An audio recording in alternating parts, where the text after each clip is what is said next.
नमस्कार दोस्तों, online एसकेएमयू YouTube channel में आप सभी का स्वागत है। और आज के इस वीडियो में बात करने वाले हैं एसकेएमयू यूजी सेमेस्टर 6 जो कि सेशन है आप लोग का 2022 से 26। और आज के इस वीडियो में हम लोग बात करने वाले हैं मेजर पेपर 12 जो कि आपका सब्जेक्ट है सोशियोलॉजी। तो इसके हम लोग सेट 3 के बारे में बात करने वाले हैं। इसके पहले मैंने सेट 1 और सेट 2 का वीडियो बना दिया। अगर आपने उन दो वीडियो को नहीं देखा है तो आप हमारे चैनल से जाके देख सकते हैं, या फिर इसी वीडियो के डिस्क्रिप्शन में आपको प्लेलिस्ट का लिंक मिलेगा, तो वहाँ से जाके आप उन सभी वीडियो को जो सीक्वेंस में देख सकते हैं। तो सबसे पहले हम लोग बात कर लेते हैं क्वेश्चन के बारे में। तो क्वेश्चन जो होता है कि आपका दो ग्रुप में पूछा जाता है, ग्रुप ए और ग्रुप बी। ग्रुप ए में जो होते हैं आपके वेरी शॉर्ट क्वेश्चन और शॉर्ट क्वेश्चन पूछे जाते हैं, और बात करें ग्रुप बी में तो ग्रुप बी में आपके लॉन्ग क्वेश्चन पूछे जाते हैं। तो आपका ज़्यादा जो वेटेज रहता है वो शॉर्ट क्वेश्चन और लॉन्ग क्वेश्चन जो है ज़्यादा मार्क्स के वेटेज होते हैं, यानी कि ज़्यादा मार्क्स के क्वेश्चन पूछे जाते हैं। तो आपको जो शॉर्ट क्वेश्चन और लॉन्ग क्वेश्चन को ही बेटर ढंग से यानी कि अच्छे ढंग से इसको तैयार करना है। तो सबसे पहले हम लोग बात करेंगे ग्रुप ए में, जो कि very short answer type question है, यानी कि वेरी शॉर्ट क्वेश्चन है। तो ए नंबर जो कि आपका वेरी शॉर्ट क्वेश्चन है, डिफाइन वर्किंग क्लास। तो श्रमिक वर्ग की परिभाषा दीजिए। तो श्रमिक वर्ग क्या होता है, तो इसका आपको डेफिनेशन बताना है। तो श्रमिक वर्ग से आशय उन व्यक्तियों के समूह से है जो अपनी आजीविका कमाने के लिए शारीरिक या मानसिक श्रम करते हैं तथा मजदूरी या वेतन के बदले कार्य करते हैं, और इसमें कारखानों, खदानों, निर्माण कार्यों, परिवहन तथा सेवा क्षेत्रों में कार्यरत श्रमिक शामिल होते हैं। इसके बाद नेक्स्ट आपका क्वेश्चन है, व्हाट इज प्राइवेटाइजेशन, यानी कि निजीकरण क्या है। तो निजीकरण वह प्रक्रिया है जिसमें सरकार के स्वामित्व या नियंत्रण वाले उद्योगों, उपक्रमों अथवा सेवाओं को पूर्णतः या आंशिक रूप से निजी क्षेत्र को सौंप दिया जाता है, और इसका उद्देश्य दक्षता बढ़ाना, निवेश को प्रोत्साहित करना तथा आर्थिक विकास के गति प्रदान करना होता है। नेक्स्ट आपका क्वेश्चन है, व्हाट इज लॉक आउट, तालाबंदी क्या है। तो तालाबंदी वह स्थिति है जब नियोक्ता किसी औद्योगिक विवाद या श्रमिकों की मांगों के विरोध में कार्यस्थल को अस्थायी रूप से बंद कर देता है और श्रमिकों को काम करने से रोक देता है, और यह नियोक्ता द्वारा अपनाया जाने वाला एक औद्योगिक उपाय है। नेक्स्ट आपका क्वेश्चन है, व्हाट इज नॉलेज सोसाइटी, ज्ञान समाज क्या है। तो ज्ञान समाज वह समाज है जिसमें ज्ञान, शिक्षा, सूचना और प्रौद्योगिकी को विकास का प्रमुख आधार माना जाता है, और ऐसे समाज में आर्थिक, सामाजिक और सांस्कृतिक प्रगति के लिए ज्ञान का निर्माण, प्रसार और उपयोग सबसे अधिक महत्वपूर्ण होता है। इसके बाद नेक्स्ट आपका क्वेश्चन है, व्हाट इज सोशल सिक्योरिटी, सामाजिक सुरक्षा क्या है। तो सामाजिक सुरक्षा वह व्यवस्था है जिसके अंतर्गत सरकार या संस्थाएं श्रमिकों और उनके परिवारों की बीमारी, दुर्घटना, बेरोजगारी, वृद्धावस्था तथा अन्य जोखिमों की स्थिति में आर्थिक और सामाजिक सहायता प्रदान करती है ताकि उनका जीवन सुरक्षित और सम्मानजनक बना रहे। तो यही आपका जो सामाजिक सुरक्षा है। इसके बाद बात कर लेते हैं शॉर्ट आंसर टाइप क्वेश्चंस पे, यानी कि शॉर्ट क्वेश्चन के बारे में बात कर लेते हैं।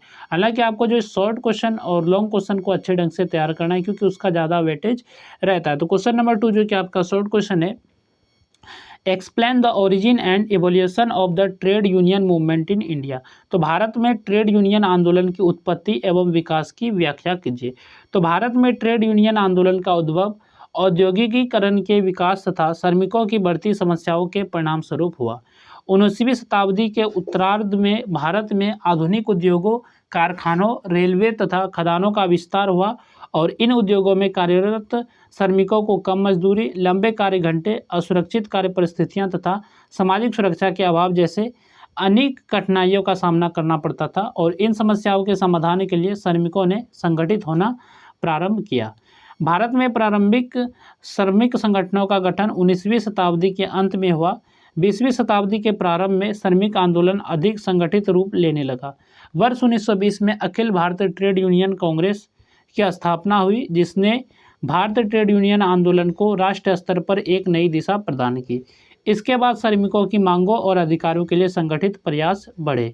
वर्ष 1926 में ट्रेड यूनियन अधिनियम पारित किया गया, जिसे ट्रेड यूनियनों की को कानूनी मान्यता प्रदान की, और स्वतंत्रता के बाद INTUC, HMS, CITU और BMS जैसी प्रमुख श्रमिक संगठनों का विकास हुआ, और इन संगठनों ने मजदूरी, कार्य परिस्थितियों, सामाजिक सुरक्षा तथा श्रमिक अधिकारों की रक्षा के लिए महत्वपूर्ण कार्य किए। और समय के साथ ट्रेड यूनियन आंदोलन का विस्तार विभिन्न उद्योगों और क्षेत्रों में हुआ तथा इसने भारतीय श्रमिक वर्गों के सामाजिक और आर्थिक विकास में महत्वपूर्ण योगदान दिया। इसके बाद नेक्स्ट आपका जो शॉर्ट क्वेश्चन है, discuss the major industrial policy resolution and their features. तो प्रमुख औद्योगिक नीति संकल्पों एवं उनकी विशेषताओं की चर्चा कीजिए। तो भारत में औद्योगिक विकास को दिशा देने के लिए सरकार ने समय समय पर विभिन्न औद्योगिक नीति संकल्प लागू किए और इन नीतियों का उद्देश्य उद्योगों का विकास, रोजगार सृजन, उत्पादन वृद्धि तथा आर्थिक प्रगति को बढ़ावा देना था। औद्योगिक नीति संकल्प 1948 स्वतंत्र भारत की पहली औद्योगिक नीति थी। इसमें सार्वजनिक और निजी क्षेत्र की भूमिकाएं निर्धारित की गई।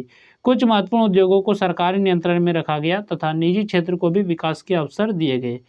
औद्योगिक नीति संकल्प 1956 को भारतीय औद्योगिक विकास का आधार माना जाता है और इसमें समाजवादी दृष्टिकोण अपनाया गया और उद्योगों को 3 श्रेणियों में विभाजित किया गया। सार्वजनिक क्षेत्र को प्रमुख महत्व दिया गया तथा भारी उद्योगों के विकास पर बल दिया गया। औद्योगिक नीति 1977 में लघु, कुटीर और ग्रामीण उद्योगों को प्रोत्साहन दिया गया और इसका उद्देश्य रोजगार बढ़ाना तथा ग्रामीण क्षेत्रों का विकास करना था। औद्योगिक नीति 1980 ने औद्योगिक आधुनिकीकरण, तकनीकी विकास और उत्पादन क्षमता में वृद्धि पर विशेष ध्यान दिया और नई औद्योगिक नीति 1991 भारतीय अर्थव्यवस्था में महत्वपूर्ण परिवर्तन लेकर आई। इसमें उदारीकरण, निजीकरण और वैश्वीकरण को अपनाया गया और औद्योगिक लाइसेंस व्यवस्था को सरल बनाया गया तथा विदेशी निवेश को प्रोत्साहन दिया गया। और इन औद्योगिक नीति संकल्पों की प्रमुख विशेषताएं औद्योगिक विकास, रोजगार वृद्धि, तकनीकी प्रगति, निवेश प्रोत्साहन तथा संतुलित आर्थिक विकास को बढ़ावा देना थी। तो इन नीतियों ने भारत के औद्योगिक ढांचे को मजबूत बनाने में महत्वपूर्ण योगदान दिया। इसके बाद यहाँ से आपका ग्रुप भी शुरू होता है जिसमें कि लॉन्ग आंसर टाइप क्वेश्चन है, यानी कि लॉन्ग क्वेश्चन है। तो लॉन्ग क्वेश्चन पे चलने से पहले बात कर लेते हैं पीडीएफ के बारे में। तो ये पीडीएफ आप लोग जो हमारे वेबसाइट से डाउनलोड कर सकते हैं, तो जिसका लिंक जो है इस वीडियो के डिस्क्रिप्शन में दिया गया है। तो पीडीएफ का लिंक वीडियो के डिस्क्रिप्शन में दिया गया। आप लिंक पर जैसे क्लिक करेंगे तो आपको जो है एक पोस्ट शो होगा जिसमें कि आपके क्वेश्चन दिए रहेंगे, यानी कि जो ये क्वेश्चन है तो ये क्वेश्चन आपको यहाँ पर शो होंगे। तो आप जैसे आप नीचे करेंगे, यानी कि पोस्ट को नीचे करेंगे तो आपको एक बटन मिलेगा डाउनलोड पीडीएफ करके।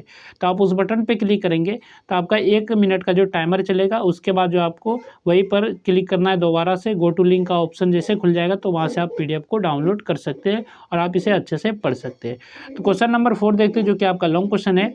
Analyse the impact of industrialisation on the formation of the working class in India. तो भारत में श्रमिक वर्ग के निर्माण पर औद्योगिकीकरण के प्रभाव का विश्लेषण कीजिए। तो ये आपका क्वेश्चन नंबर 4 है। नेक्स्ट आपका क्वेश्चन है क्वेश्चन नंबर जो कि 5 है।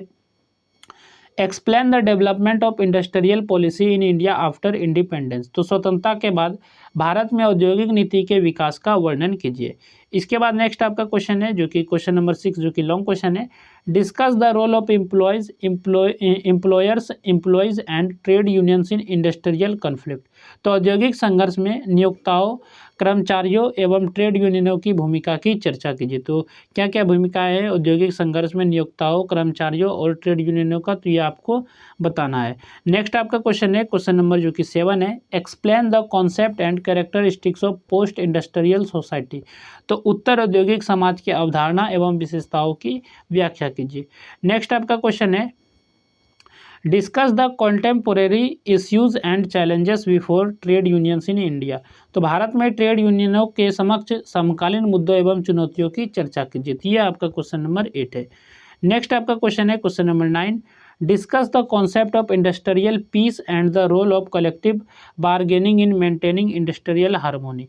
तो औद्योगिक शांति की अवधारणा तथा औद्योगिक सौहार्द बनाए रखने में सामूहिक सौदेबाजी की भूमिका की चर्चा कीजिए। ये आपका क्वेश्चन नंबर 9 है और ये आपका था सेट 3 मेजर पेपर 12 जो कि सोशियोलॉजी सब्जेक्ट था और ये था सेमेस्टर 6 के लिए वीडियो, यानी कि यूजी सेम 6 2022 से 26 सेशन था। तो यहाँ तक हम लोगों ने सेट 3 को कंप्लीट कर लिया। बाकी जो भी सेट बचे हैं तो उसको मैं नेक्स्ट वीडियो में कवर करूँगा।